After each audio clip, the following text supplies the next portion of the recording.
Today, guys, we have an unboxing of the Meta Quest 3 and the Meta Quest 3's Elite strap.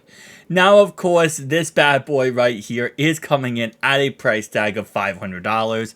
And how much is it really different than the Meta Quest 2? Well, let's go ahead and break that down. So right here you can see on the screen I do have the Meta Quest 2.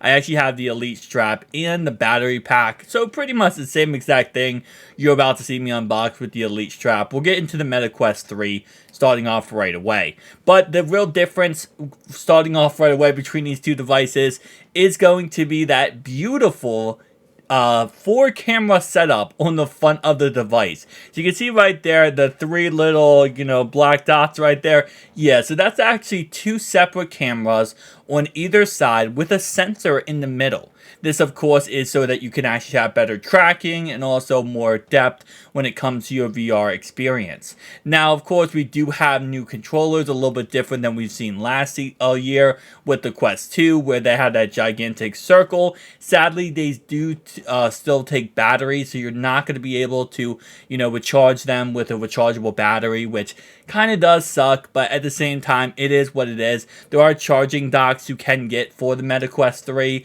which of course lets you be able to use rechargeable batteries, but you're not going to have a built-in battery just yet. Now, the real difference between the Quest 1 and the Quest 2 is going to go ahead and be this Snapdragon XR2 Gen 2 processor. So last year we had the Gen 1 processor with the Meta Quest. I say last year, but it's actually 2 years ago at this point. The Meta Quest 2 came out in 2020. So I guess actually almost 4 years to this point. Wow, so time has flown by, let's be honest. But yes, it does come with a Snapdragon XR2 Gen 2 processor versus the Gen 1 processor with the Meta Quest 2. It also does come with a 2064 by 2208 pixel per eye, which of course is an upgrade from the last Meta Quest, which came with an 1832 by 1920 per eye. It comes with upgraded storage options, same base storage option of 128GB, but it does have an upgraded 512GB option instead of the 256GB option. It comes with 2GB more RAM, so 8GB versus 6GB, and of course it does actually come with around 0.6 more hours of battery life. I know that kind of sounds weird to say, but yes, 0.6 hours more battery life. It's an upgrade, right? Anyway, it also does, of course, weigh the exact same of 1.1 pounds as the Quest 2 does. And of course, it does have full color pass-through of 4MP and 18 ppd. Now, of course, this is an upgrade from the Quest 2 that did come with a limited black and white pass-through. Now, overall, coming from someone who owns all 3 devices, I've talked about on the channel the Quest Pro, obviously the Meta Quest 2, and of course the Meta Quest 3. Should you buy this? Is it worth the money? Should you upgrade to this?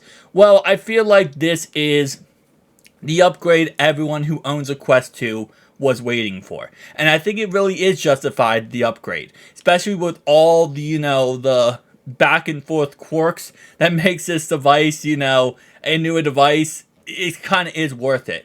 I've been kind of in the camp of saying when it comes to the Quest Pro, I don't know if a Quest 2 user should upgrade to that. Because that was, again, a $1,000 price tag, which already is steep, let's be honest.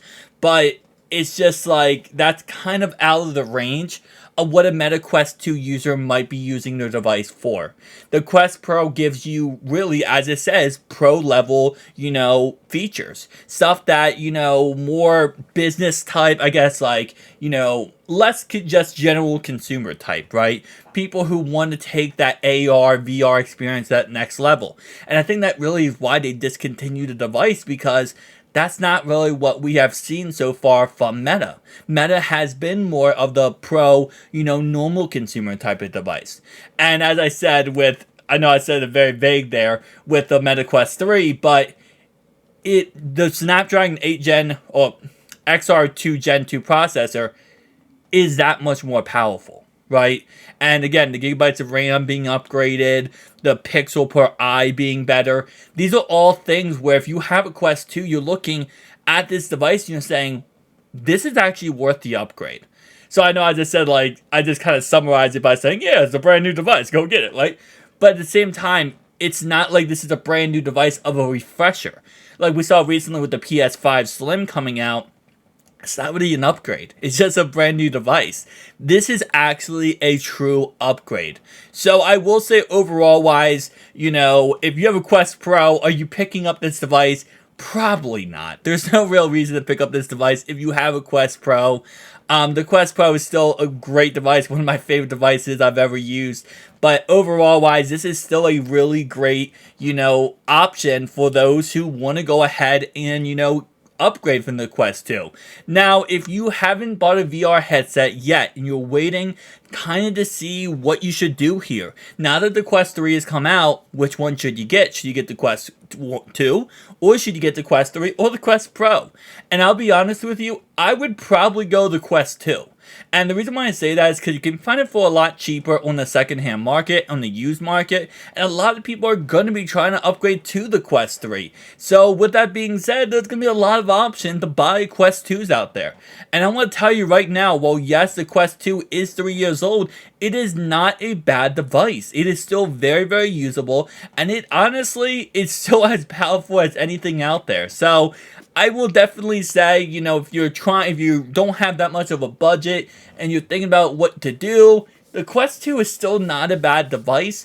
But if you want to get power and go all, you know, super power mode, I would say, the Quest 3 is probably going to be your best bet. Now, if you want to go more into an AR experience, VR experience, and really take your level up to the next level, that's when you get the Quest Pro.